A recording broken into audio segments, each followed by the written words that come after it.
Morning, friends. Clearly, I still sound a little crazy. I'm getting over a cold, so I'm sorry. I will do everything I can. Okay, it's 9 a.m. It feels earlier than that. But I kind of just woke up and wanted to dive into this straight away. Coffee. I had no idea that a large was this large at this coffee place, but here we are.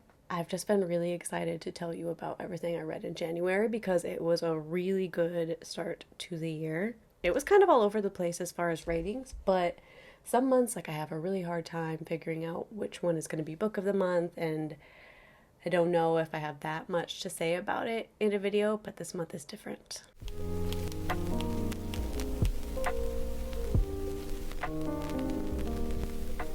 So, without further ado, let us just jump into everything that I read, and I'm finishing up. It's January 27th today, in January. Wow, I love Storygraph. Sometimes I feel like I've read a book further back than I have, and then I forgot. Storygraph organizes things by month. So the first one I want to talk about is an audiobook, and it was 28 hours. Woof. Definitely the longest. Yeah, 28 and a half hours. Definitely the longest audiobook I've ever read. Jade Legacy. Okay, oh boy. Oh boy. This is the last book in the Greenbone Saga, which is a trilogy by Fonda Lee. It's Asian urban fantasy, and it's sort of mafia-esque?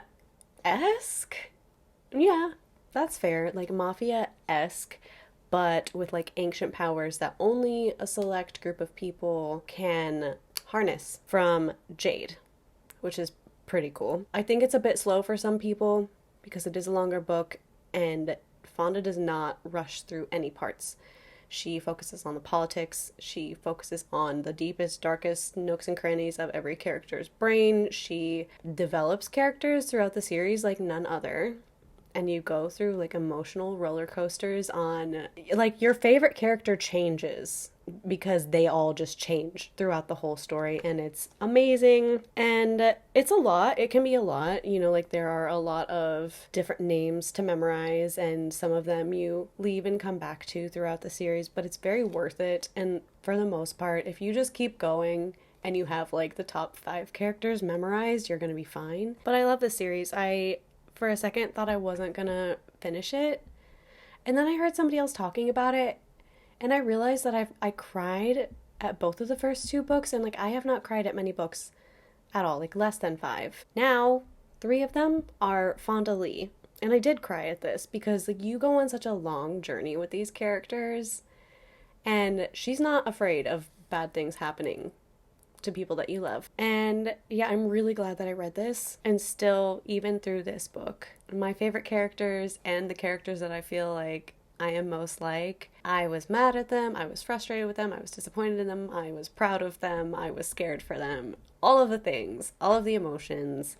I enjoyed this series quite a lot, and I gave Jade Legacy 4 stars. It's like the last season of The Sopranos. Things are coming back to bite people in the butt from the first and second book.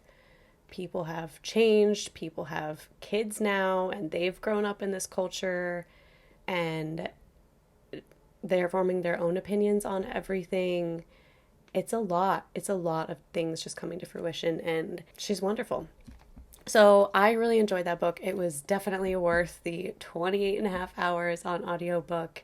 I eventually will have to get the physical copy because I read the first 2 in their physical copies. But yeah, this was great. I loved listening to it. I thought the narrator was pretty good. I wish they would have hired a female narrator also, but that's a me thing. If you've watched any of my videos about audiobooks, I hate listening to men do female voices and vice versa. It just never works out. There's been like one person who successfully did it, and I need to remember who that was, because they deserve an award just for that. Okay, so then we're going to jump to the other Fonda Lee, which is a novella called Untethered Sky. Very, very cool cover. I was pumped for this because I've loved everything from Fonda Lee so far, but it was all the same series, so I was quite curious. This I didn't love. I was really disappointed that I didn't love this. For how short it is, it just felt so slow to me. And I would say it is a slow-paced book. I mean, maybe people disagree with that, but okay, this is about Esther. Esther's our protagonist. She's a young girl whose family was killed by a manticore, which is this humongous, extremely savage, cat-like creature. But it's like, it is very hard to kill. And the interesting thing is, it is sort of fueled by screams. So when it attacks, if everybody else starts screaming, it just goes wild. Versus if you were silent and you just let that one person be eaten, you'll probably be okay. It'll just take it off and go, which I thought was interesting. In order to hunt manticores, people train, I don't know if it's rock or roke, R-O-C, pick your poison, these ginormous, awesome birds. And they can kill manticores. Not easily, but they can do it. But the thing is, these guys are very independent, very strong-willed, and it's like a life and death situation to be paired up with one of these and train them as your basically hunting partner. They will never just follow your orders like a pet. It's not like that at all. It's like a mutual trust and respect thing, but it's not unheard of for them to eventually turn on their trainers. That even feels like the wrong word. Basically, Esther sees her family eaten by manticores, the cat things, right? So then she wants to grow up and work with a roke, it's bothering me, so that she can hunt manticores, especially the one that killed her family. And since it is a life and death thing, it is really intense, the process of getting paired up with one, and you get like locked in a dark building with them for days to establish the bond. It's sort of like Avatar meets, I don't know what else, but it did remind me of that scene in Avatar where they have to like basically dominate the bird thing and then they connect and it's the whole thing. But these guys are not as loyal afterwards, is the catch. They could still turn on you. So it's a girl trying to be strong, trying to find her strength, trying to process everything that happened in her childhood that traumatized her. It's really good. Like, I love where she was going with this book. It's just that the pacing was wrong for me. And I understand why it felt repetitive, because that is the process of creating the bond that you need in order to hunt a manticore. But it just feels like there wasn't enough else in there to balance things out and to make the repetitiveness feel okay. Like, I don't particularly care about Esther. I don't particularly care about any of the characters, really. And that's always hard for me to get past. So, basically, I love all of Fonda Lee's ideas. I would be really curious if she wrote another novella, which maybe she already has, I'm not sure, to read it and see if her strength lies in longer books or if she can pull off really good novellas also. Yeah, so this one was okay for me. I probably gave it like 3 stars. Yeah, 3 stars. I also listened to The Girl with No Reflection by Keshe Chow. I feel like I'm saying that wrong. This one I gave 3 stars. It was 13 hours. This is a YA fantasy, and it was fun. It wasn't anything life-changing, as always. I just really don't like how anybody writes young women who are discovering romance. I can't stand it. And it's not necessarily that it's the most inaccurate. Like, when you're 15 and you think somebody's really cute and you think they're really into you, you're naive. That is true. It's just so extreme all the time. Like, they're always just straight up idiots about it. Like, they look at somebody and the guy just holds out his arms and you're like, that's the man I'm gonna marry. We were destined for it. Like, it's always to that level. And it happened again. I just feel like there's a balance between writing things that are realistic for somebody of that age, but also like maybe diving into why they are that way or how they overcome that or something. Like, I don't know, and maybe that's just a sign that I should not read YA fantasy anymore. I am kind of sadly coming to that conclusion that maybe I don't like YA fantasy because there's another one in here that I even thought that I enjoyed, and then I instantly forgot that I read it, and that seems to happen a lot with YA fantasy.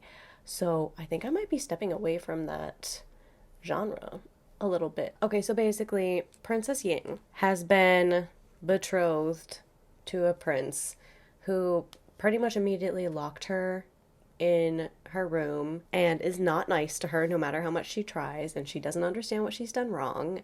And somehow she knows that there's like a prophecy that she's supposed to love this man. And she's just like, I don't get it, man. This can't be it. Because he's kind of an asshole. But then stuff happens. She starts to like see things in water and mirrors, and she gets sucked into this world through her mirror where everybody is a reflection of people in the real world. So she gets sucked through a mirror by her reflection, who is a whole separate entity. And things go from there. She kind of discovers the drama that's in that world. She meets the prince that is the reflection prince, and she thinks everything is better in that world for a brief time, of course. And then things take a turn. There's a prophecy, there's ancient magic, there is a girl being extremely stupid about boys, and there's some really cool like mythological creatures. There is a lot of evolution and discovery. So it's very, very fun. It's mainly the girl, where I was just like, I get it. Like, I get it. She has no experience with men. It's an ongoing frustration for me. But it was enjoyable. I'm happy that I listened to it. It was something a bit different, and it was just like a nice book to listen to while I was driving, while I couldn't sleep. So no regrets. I love stories with Asian mythology, and yeah, it was a good time. It's just like not anything that blew me out of the water. I don't even want to talk about this one because I'm gonna upset somebody. Okay, so I read Murderbot Diaries, book 1, All Systems Red, by Martha Wells. It's right there, oh my god. I didn't like it. I did not like it. I was so bored. People love this book. I was really excited for this book. My own brother, told me that this book is so good, which, like, he's a massively intellectual nerd, so we usually agree on books, though. Like, we don't read a lot of the same ones, but the ones that we have, we usually agree on, so I was surprised. I don't even think I have a good way to sum up this book. Okay, basically, there's this robot, he calls himself Murderbot. He looks like a human, which is wigging everybody out. They don't know how to interact with him because they know he's a robot, but he looks like a person. He is basically like I don't know if he's an independent contractor, but he's on contract with a group of scientific researchers, and he's kind of there to assist them in analyzing the area, making sure things are safe, like bodyguard, high technology assistant type thing. And of course, things go wrong, things get weird, things get mysterious. He's not sure how much he wants to help them because he just doesn't like humans in general, and it's just them trying to get out of this sticky situation while they figure out how to interact with Murderbot, and he figures out how to interact with them and how much he wants to help them. That's the gist of it. Like I said, I really wanted to love this. It just, to me, felt like a really generic sci-fi story, and that's really harsh, I know, but I just don't get it. I just don't. I want to. I absolutely want to. I just don't. But that's an unpopular opinion. So listen, if you like sci-fi, if you like robots, go read it. People are obsessed with this series. I am the outlier that doesn't like it. One Dark Window by Rachel Gillig. Herein lies the problem with YA fantasy, and I don't fully understand it. So I enjoyed this book. I did. I enjoyed it, and at the end, I said, I will read book 2. However, then it's sitting in my little stacky stack, and I look over every few days, and I'm like, oh yeah, I read that. What happened in that again? Like, straight up have to take a second to remember the plot at all. So I'm like, wow, how much did I really like it? If I can't even remember that I read it or what it was about. So I don't know what's going on with that. But I did enjoy reading it. It's a really interesting magic system. This is about Elspeth, who, how do I really summarize this? Basically, there is a mist in the woods, a magical mist that causes people to disappear into the woods and slowly, painfully die. Okay. When she was little, Elspeth came into contact with this mist, but she was saved from it by a mysterious entity that now lives in the back of her mind and speaks with her. but won't tell her who or what it is. So she's infected, but not dead, which means she has to hide a lot of things from a lot of people because they kill infected people. And pretty much over time, this thing is getting stronger because every time she asks for its help in like a threatening situation, it gets stronger. It is starting to take over her. She ends up being thrown into society with kind of all the higher ups that are highly involved in the magic in the kingdom, and it's like, who's her friend, who's her enemy? Does she want to help the guy that she meets with his cause or not? Is that safe for her to do? Can't really trust anybody. She's just there by herself, and yeah, it's just about that. But the magic system is pretty cool. So they're basically, it reminded me of the rings from Lord of the Rings. There are these magic cards that are different colors, and different colors represent different powers, and you do not have to be a magical person to use these. You have to tap it 2 or 3 times to use its magic. As soon as somebody else taps that card, they're the ones wielding the magic. So you really have to guard these things. They're just objects that you can use. They don't actually give you any power that remains with you. And in order to defeat the mist, all of these must be united. And I think there are 12 of them, right? Like so Tolkien inspired. So yes, they all have to be united to destroy the mist, which is what made Elspeth sick in the first place. Yeah, it's a pretty cool setting. It's like a dark, misty fantasy setting where everybody's riding around on their horses and everything. Just everything that you love about fantasy. And, you know, the mist is pretty cool. I'm not gonna lie. There are action scenes. There are scenes at court where everybody's just being very political and bougie and obnoxious. There are jail cells and awful family members, and it's a really good time. I just don't understand why it didn't stick with me. So I have mixed feelings on this book. I guess I think I gave it 4 stars at the time, though. I actually thought this was going to be the book of the month until a different one surpassed it. This is so good. The Woman in the Window by A.J. Finn. I can't wait to read my next A.J. Finn book. And I haven't watched the movie.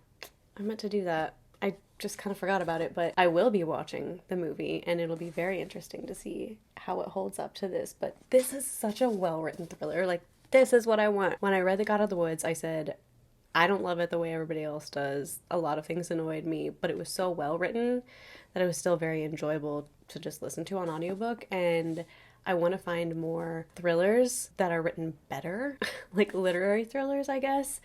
And this fits the bill.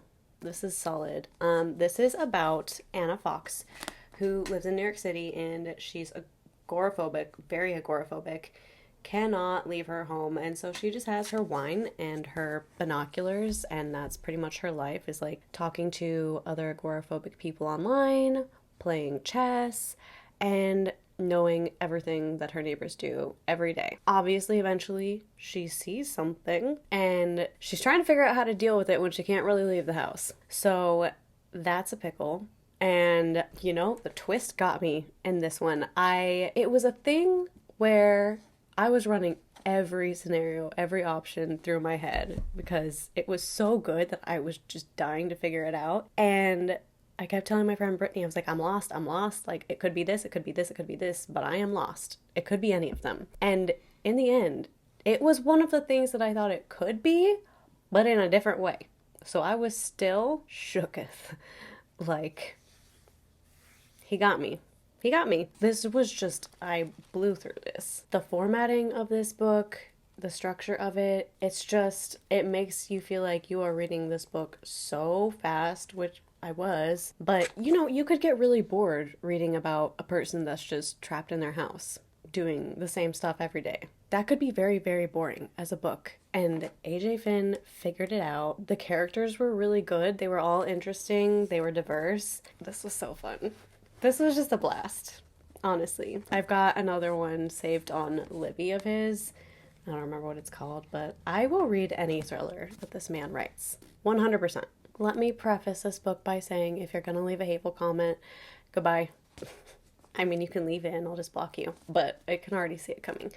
This is a trans story by Benjamin, that's the character's name. Andrew Joseph White. Benji is our protagonist, and this is a trans story, but it is also a story about religious trauma. And it's my first story that I've read about religious trauma, which was super interesting for me because I have a bit of my own. Okay, so basically, Benji has escaped a religious cult, and they are straight up murderers. Like, they have been committing genocide. And Benji escapes, is taken in by this group of people that lives at the LGBTQ community center, basically, or what's left of it, because this is sort of dystopian. Not sort of dystopian, it's dystopian. It's kind of about Benji dealing with his own demons, Benji kind of letting everything that's just happened in his recent past sink in, and trying to continuously avoid the group that he escaped from, getting to know the group that took him in, and learning all of the things that they have been through, because they have all been through something crazy. And they all kind of come together to deal with their enemies. There are a lot of layers. I really don't want to give anything away. I think this is a really good book. It's kind of all at level 10, which for me can get kind of numbing. And I understand. It's like dystopian, high stakes, high violence. Like, that is the story. I think if I could tweak anything, it would be finding a way to come back down sometimes, because it really does kind of get like, oh my gosh, everything is so over the top, extreme and violent and gory, and it's just human nature to kind of numb yourself to things if they continue at this level. So it would have been good for me if it was a bit more like this versus this all the time. I think the characters were really good. It was wild for me reading like the religious trauma side of things, because dang, did they hit the nail on the head with some of that stuff, which was just wild. I think it's really cool if you haven't read any books about religious trauma before, because it's a thing that a lot of us share, I think, especially from my generation, and it's very cool to see how somebody else puts that to paper. I think this is a really good book. I believe this is his debut novel. Pretty sure this is his debut novel, and especially for a debut novel, this is really, really good. I think I gave it 3.5 to 4 stars. But yeah, it's really interesting. I definitely think it's worth a read if you've got any beef with your childhood in a religious community. Book of the month, man. Book of the month. I am so excited about this one. It's Giovanni's Room by James Baldwin. I said it before. I wanted to find a famous, classic, iconic author that I actually liked, because I don't like Sylvia Plath, and I don't like, who else have I tried? I don't know. I just haven't liked classics, contemporary classics or classics at all so far. Ugh.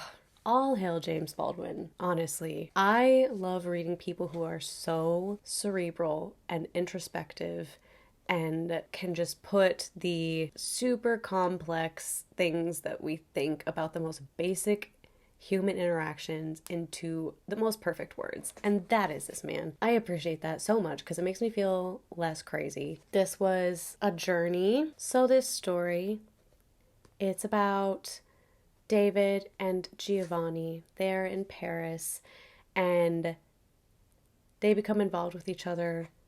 Things kind of spiral from there. It's a story about kind of being scared of yourself, not being able to own who you are, not being able to get yourself out of the holes that you've dug for yourself. I think it's also about, oh gosh, somebody recently on a podcast was talking about how each of us have our own personal ecosystem. You know, it's our world in our head, how we have decided to perceive the world and build that up in our brains. And like, most of it is not real. It's just how we have decided things are in our head. And a different person could not be thinking about any of the things that we think are the fundamentals of life, because they just see things so differently and they have their own ecosystem in their head. And that reminds me of this book a lot, because all of David's problems are that he is stuck in his own head, stuck in his own fear, stuck in his own perceptions, and he cannot get out. He does not know how to help himself. He understands a lot and he just cannot get himself to take action. And that is a thing that really scares me in people. It's like a thing that I am so scared of being. It's very much a thing that I run away from. And so watching a whole story about somebody just self-sabotage based on things that are just in their head is like really wild for me. However, as intense as that can sound, and it is, Baldwin offsets it by, gosh, having these beautiful, beautiful descriptors of Paris. Paris at night, Paris when all the people who spend their time getting drunk to avoid thinking about their past and their current problems are the ones that are out roaming around. And it gives a balance that is very needed for such an intense story, because this is a story about Giovanni and David and what happens between them and kind of how everything just spirals unnecessarily. There's so much. It's very hard to sum up this book, especially without giving too much away. I think everybody should read this book. It is brilliant. It is hyped up for a reason. It is never leaving my bookshelf. Nobody gets to borrow this. I cannot wait to read more James Baldwin. I really can't. I'm so excited. I also listened to Midnight in the Garden of Good and Evil by John Berendt, but that is one that I listened to early. It's for next month, and my collab video with Gabby where we're reading books that were published in the 90s. It just became available on Libby, so I did it, so I'll talk about that next time, but I did listen to that also. So I got a lot done this month. And last night, since it's the 27th, I'm not going to talk about it, but I'll let you know what I'm reading still. I started on the Autobiography of Malcolm X, it's basically a textbook. It's going to take a long time to read. I'm trying to just do a chapter a day, but even that, there's like so much highlighting and so much Googling of names of historical figures. It's going to take a while, but it is so good. And I'm reading, The Atlas 6. Yeah, okay, I'm like halfway through The Atlas 6 by Olivie Blake. I will have it done by the end of the month, but I cannot wait to film this video. I really like it so far. I had heard that Olivie Blake's writing is a bit divisive because some people find it to be snobby. I don't see it. I don't see that at all. I'm not sure where that's coming from, unless people are just being like, oh, she's using a few bigger words, which, like, okay, learn from it and expand your vocabulary. There are plenty of books where I'm Googling half the time, and guess what? My vocabulary is growing. I don't think it's fair to say things are snobby just because there's a few words in there. I understand if it was nonstop. Olivie Blake, though, like, if you think that's snobby, I'm not gonna lie, maybe your vocabulary is something that you could take that opportunity to work on. Like me. And I think it's enjoyable, but I get maybe that would ruin it for some people. So the Atlas 6 is like dark academia, urban fantasy. It's a group of people who are all very, very different, and they all have different magical powers, and they get invited to basically kind of protect the Library of Alexandria. And the return is that they get access to all of these missing scripts from way back in time. And a lot of them don't like each other. A lot of them are super awkward, but they're extraordinarily talented, and they're all there for different reasons and making alliances and stuff. I'm really enjoying this. I didn't expect to love it. I'm not quite at love, but I'm at really like. I'm at really like right now because the character writing is really good. It's pretty realistic. The interactions between characters that have very different personalities and very different vibes it's funny. You have like your favorite people that you like, and you have the people that you absolutely hate, and I still have no idea what's going on big picture. Like, I don't know where this is all leading to, but everybody has their own like side quests.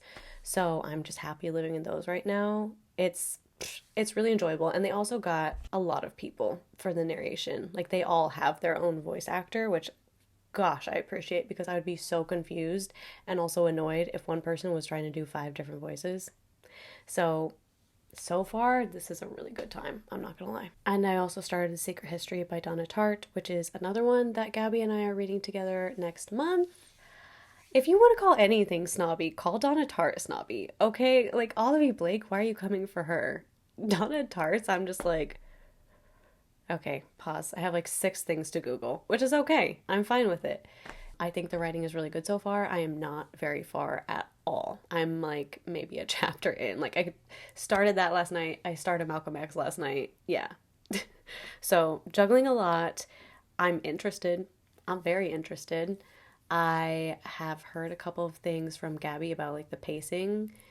I think her opinion was that it started out good and then got really boring, but then there was a point where it was just like, and we're back. So I'm glad that I know that, so that if I do get bored, I just know kind of where I need to get to for it to pick up again. But hopefully that will be a thing we disagree on and I'm not bored at all. But yeah, so that's what I'm juggling right now. Malcolm X, Secret History, and the Atlas 6. I got a lot of dark academia going on, which I don't really read, so that's kind of fun. Wait, I also started Fight Club last night and I got like 15% done, which is not hard because it's like 6 hours, not even. Ooh, I am enjoying that more than I thought I would. Like, I am enjoying his writing style quite a lot. Listen, maybe this is messed up. It's like, it's such a guy's book, such a guy's movie, that I wasn't expecting to love it.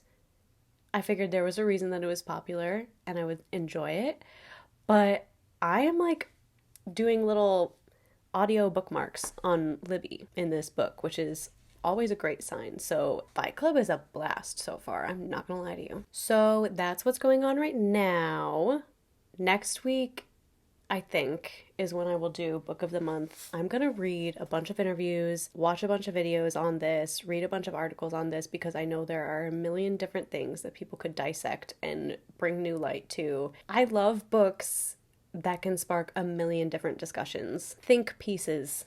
I love them, and I'm so excited to have found an author to be obsessed with who has a lot of conversation around his works, because then I have all these rabbit holes on the internet that I can just dive into. So that's what I'm going to be doing until next week, and then I'll do my Book of the Month video dissecting this guy. As always, I hope you're reading something that you like. Don't forget to DNF books that you don't hate, because why waste your time? I am the queen of DNFing. I actually saw somebody who did a video on all the books they DNF'd last year. Does that sound interesting? Because I DNF'd a lot, and I have very strong feelings about them. I'm thinking about doing that. Because I'm not gonna lie, I want to go back and watch that video and see what she didn't like enough to finish. I don't know. I'm thinking about it. If that sounds interesting, let me know. But yeah, that's all I got for this week. I'll see you guys in the next video.